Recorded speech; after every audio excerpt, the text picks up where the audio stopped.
Now we'll move to the last section of the manuscript, that is the abstract and keywords. Dr. Suma is with me, and I'll appreciate if all of you can join us in this with your inputs, because as Dr. Goyal previously told and Dr. Durga went over, the abstract is the most important part of your manuscript because that is the most read part of your paper, the title, keywords, and the abstract. And it needs to be flawless so that your paper is not rejected in the first go. So, Dr. Suma, how do you like me to do it? Do you want me to share my screen and we go editing? You tell me and I edit. Will that work? Yeah, I think you share your screen. Okay. You lead it, yeah. Right. My cluttered desktop, I will need to first try and find it. So before we get to the abstract, let me just go over this rubric in brief. What does it say really about an abstract? So we need to see if it is precise. So this is the title. Let's go over the abstract first. So it needs to be in good balance.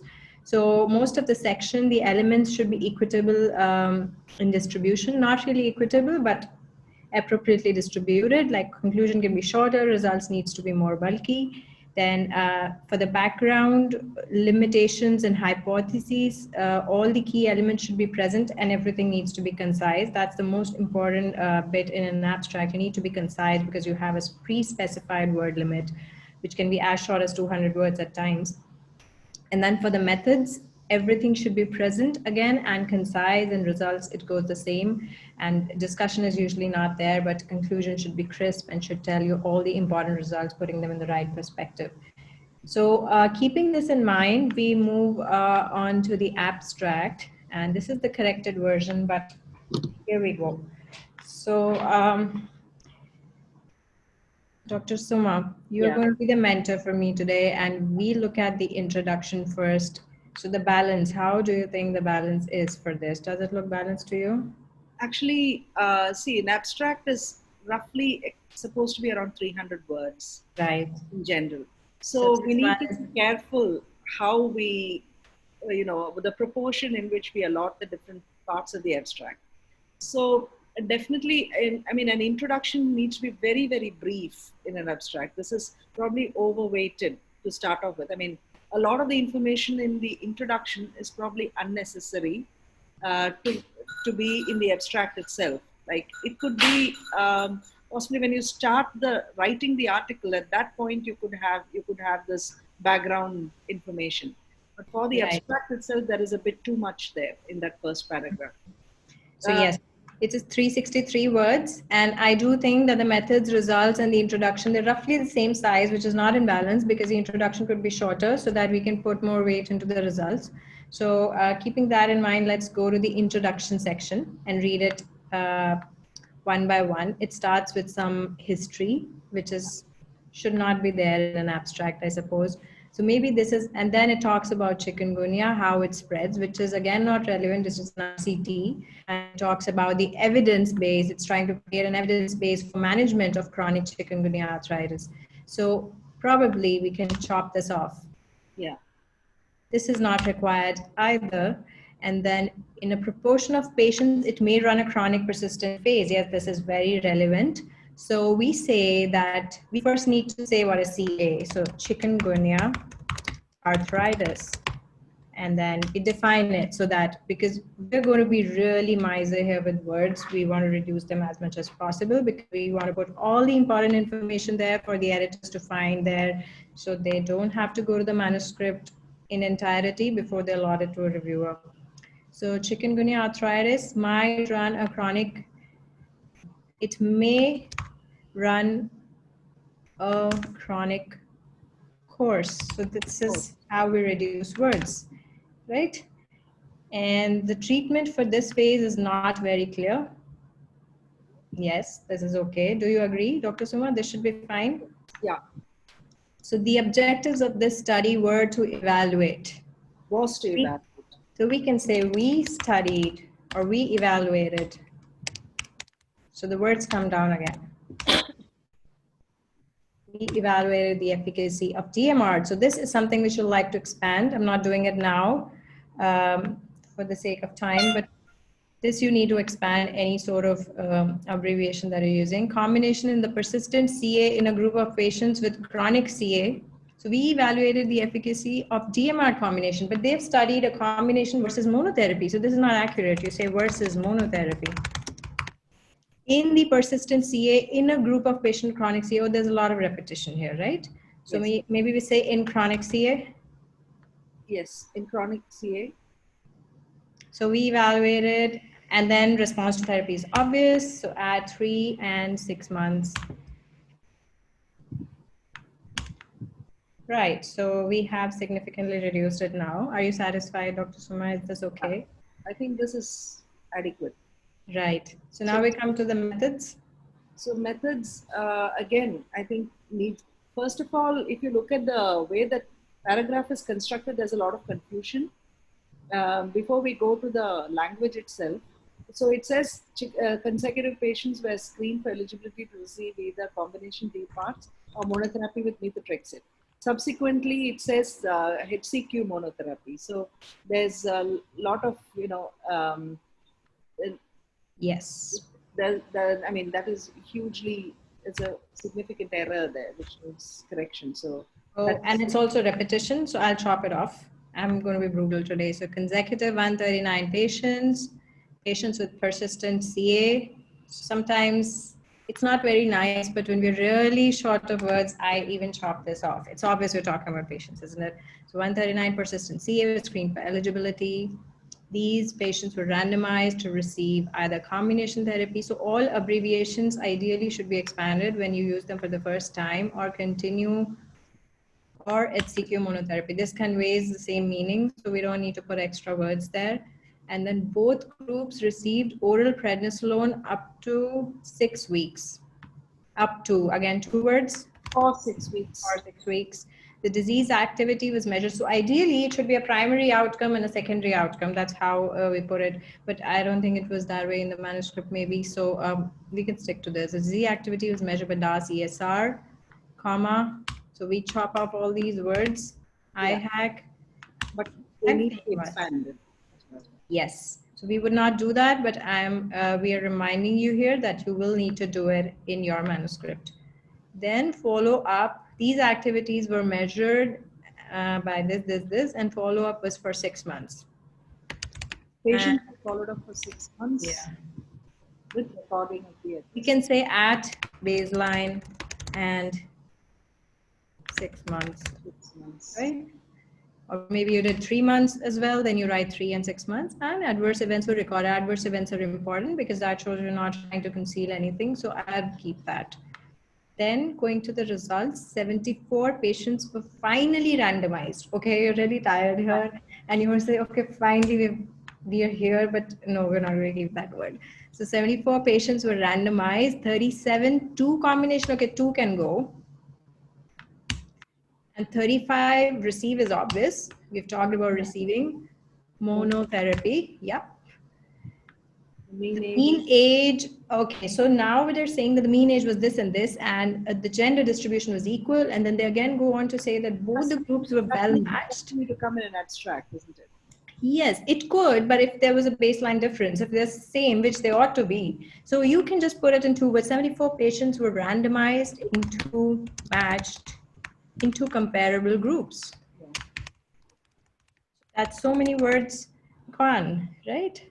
And further, we say at 24 weeks, the combination therapy group showed significant improvement in both disease activity, and then we say mean as standard deviation. So rather than saying that here, we say all values in mean plus standard deviation. So we don't have to write this 3 times. It's pretty obvious.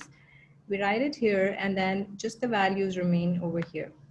And then we measured the disease activity, disability, and this was significantly less. I would have preferred to put it as a primary and a secondary objective, and then a primary outcome and a secondary outcome, which makes it look really good. So that is something which you may consider for your manuscript if it is based on a similar structure. And then we talk about those who withdrew, which is important if you have the word limit. If not, then you could chop it off. But right now, I think we've really reduced the words, so we can keep that. So now we move on to the conclusion. Again, slightly bulky, I would say. What do you think, Dr. Suma? I think it can be refined. Yes, so the present study is is the first randomized control study in the world. Yeah, it may be in the world, but then we don't really talk about the universe, so then we're going to chop it off. So, to prove the efficacy of DMR therapy, no, just not DMR therapy, we're talking about DMR combination versus monotherapy. So we need to be really specific here because this is undermining the value if we don't talk about the specifics, because there may be another study which talks about some DMR and that will reduce your credibility and whatever you say seems false. While you can be more sure the more specific you are that there is no any other study of this kind, combination versus in chronic persistent CA. Prove the efficacy or prove the superiority. So if it was powered for superiority, then you can say superiority. And based on our results, all patients with chikungunya arthritis, so somewhere we're saying chikungunya arthritis, somewhere we're saying CA, we need to be consistent. They should receive combination DMR. This should not be in small fonts. It should be uppercase. And irrespective of disease duration, so again, this is not something we really mention in the results. Something can't come up in the conclusion if it's not there in the results. So we can chop it off. We also proved the combination therapy was superior. So here, if we still have words left, maybe we can say, we can put them here, right? Versus HCQ monotherapy. There we go. So how many words are we now? 202 down from 363. Right. Dr. Suma, any further inputs? Um, I think the title again needs to be changed. Right. So we can move to the title according to you. Just give me a sec. I had done this practice run before the session today, and let me just check if we've got all the changes.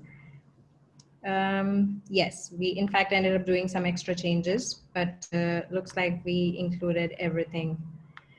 So now looking at the title, DMR therapy is effective in chikungunya arthritis. What do you think about it? I would say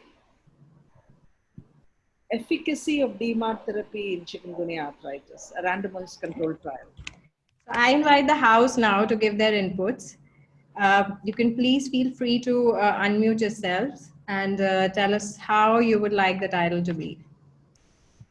Anyone out here on Zoom wants to join us in redrafting the title? So first of all, this need not be in capitals. Yes. And there need not be an exclamation mark. Even if it's the best study in the world, there need not be an exclamation mark. So efficacy of DMR, of combination DMR therapy. So efficacy, it's saying it's effective. So you can say efficacy of, or so I would say the most important part is to say that it is a randomized control trial. So ideally, the title should reflect what kind of a study it is. So randomized control study trial demonstrates that combination DMR therapy is superior to monotherapy for chronic chikungunya arthritis, right? So that is very important. So let's see at what title I drafted earlier. A randomized controlled trial of combination DMR versus monotherapy in chronic chikungunya. So this is the most common question we get, that can you give away the results of a study in the title? I guess you can. Sometimes it's your study. It depends on how you want to do it. And if you think the title is not enticing enough, it's dead. You know, someone is really bored and they're like, oh, it's just another randomized control trial. Then maybe you want to give away the results, because anyways, they'll still want to see what was the patient population like. So you could do it either ways, but ideally the title length should not be too long. This is slightly going over the word limit 16, but it should be okay under 20. Ideally it would be 12. So I'd like this one better. Randomized controlled trial of combination DMR versus monotherapy in chronic chikungunya arthritis. And you can say CSDMR, compound synthetic combination synthetics, DMR. You need to specify what DMR. And then we go to the important part, that is keywords, which is often ignored even by me in all my manuscripts. And I had to actually go over it today to teach all of you So, anyone with any inputs about the keywords? I think the I important had something about the title. yeah. I mean, I can tell that later, but No, let's go over the title. Please give your inputs, Dr. yeah, Durga. yeah. So, how many of you think you should be using efficacy here, and how many think you should be using effectiveness? Is there a difference?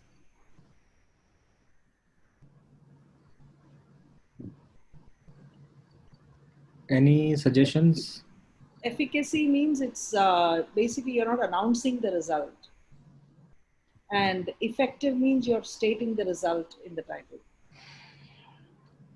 Anybody else? Any other ideas? Yeah, as a Or pharmacological, hello, yeah. Please, please. as pharmacological point of view, efficacy means how the that is how actively no, how much actively the drug is acting. That is actually some definition of efficacy. The distinct definition of efficacy, which can compare the drugs according to their effectiveness. So I think efficacy is, as we are comparing the drugs here, efficacy is more useful term. Any other Uh, inputs?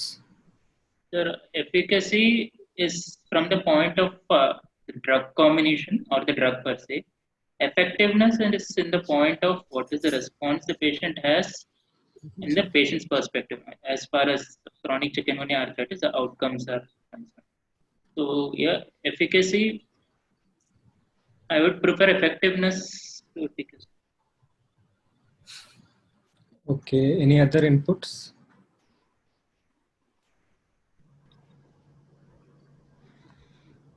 Okay, fine. I'll just give my viewpoint here. What happens in efficacy is you are looking at the effect of the drug versus the comparator in controlled conditions. So, as far as I could understand, this was an open label study. Although it was a randomized controlled study, it was open label and very much in keeping with, there was not much of blinding. It was very much like a clinical practice setting. So, here effectiveness would be actually a better word. Whereas if it were a double blind, placebo controlled study with very rigorous visits every 2 weeks, something which is not really real life, or you cannot replicate it in real life, that is where you should use efficacy. Here, I think effectiveness would be a better word. And you use either, it doesn't say that it's effective or not effective. It's just to do with how much it mimics real life. So open label studies, preferably you should be using effectiveness. Observational data, you should be using effectiveness rather than efficacy. Efficacy is, as somebody I think pointed out, is what is done in an ideal population, in an ideal setting, maybe with follow-up intervals and trial settings, which may not be real life, which may not be able to possible replicate in real life.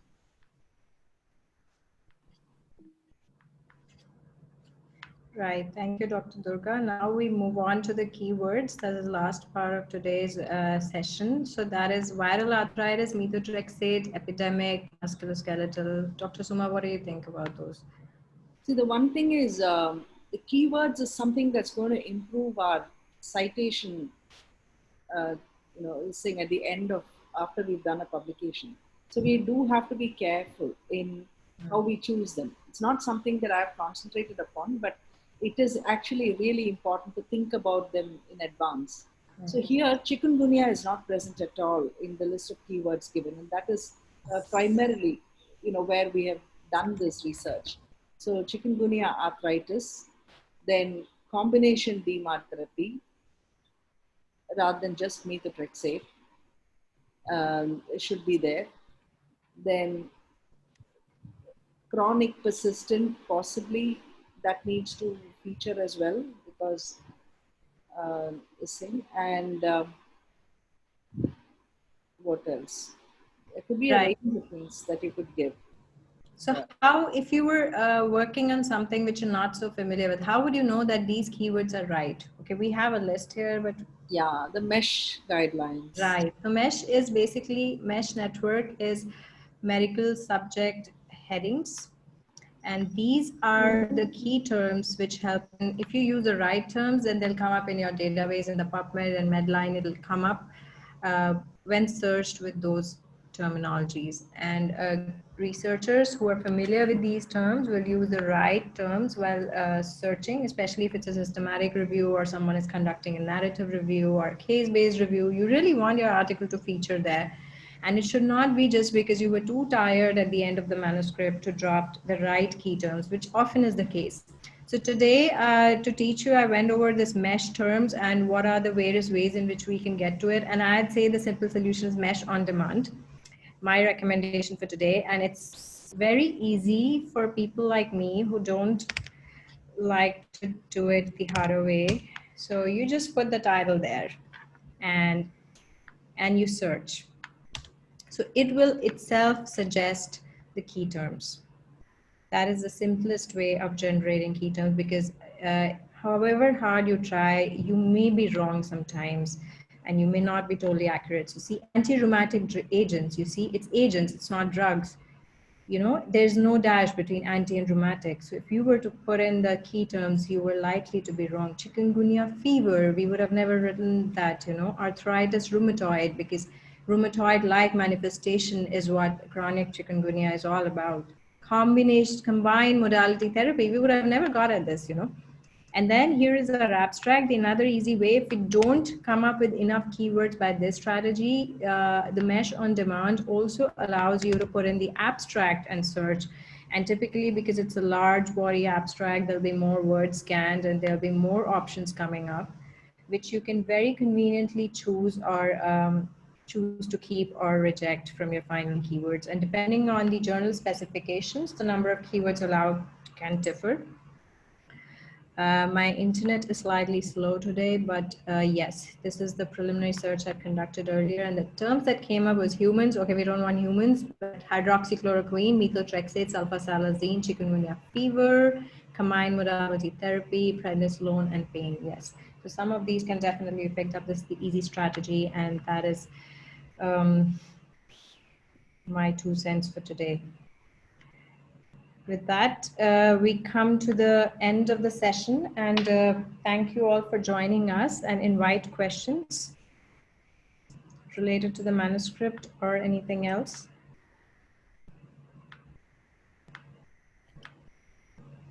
So there was a question related to the rubric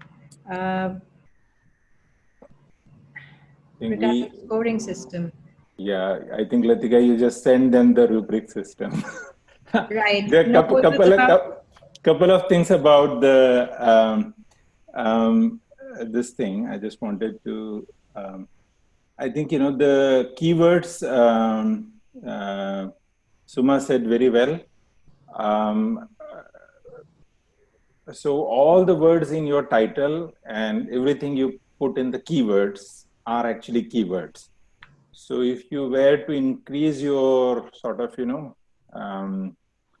can say the scope you have in terms of offering more keywords, what you have put in the title should not be there in the keywords. So different. So if I have put DMARDs in the title, then I should be using methotrexate. So whenever somebody searches for methotrexate, that would come up. If I have put chikungunya there, then of course arbovirus or viral would be a better choice in terms of keywords. That was one. And the other thing I just wanted to say was so I don't want anybody to have any confusion, but I think, it was brilliant to be brutalized in this way, the manuscript, I mean. So what is important is, I just want to, so see, we have among us, the number of people attended this workshop had variable sort of expertise and experience in publishing, editing and reviewing. It is important that whenever we write a manuscript, we use what is called a local peer review, okay? Let's say, for example, if Suma has written a manuscript, she can send it to Latika, to give her comments. So so this type of, an unofficial, informal type of review will actually help in picking up a lot of mistakes. So whenever this particular sort of, dummy paper comes up for discussion in the workshops, we show the actual published version, which I have posted in the, and Latika had posted earlier in the email also. It is there, and you can see that, almost all the points which came up for discussion today, they have been incorporated in this study, which was published about 4 years ago. But still, there are some mistakes. And I always say that had I used, local peer review, had I sent it to, say, Latika, Durga, Molly, or Suma, I would have actually probably, this would have come out much better. So I would like to sort of, thank all of you for making me relearn this process. Thank you. Yes. Thank you all for joining us today. Thank you, Dr. Suma. And we'll close the session for today because we're running late. Maybe we can take some of the questions next time. Good night and take care. Thank you.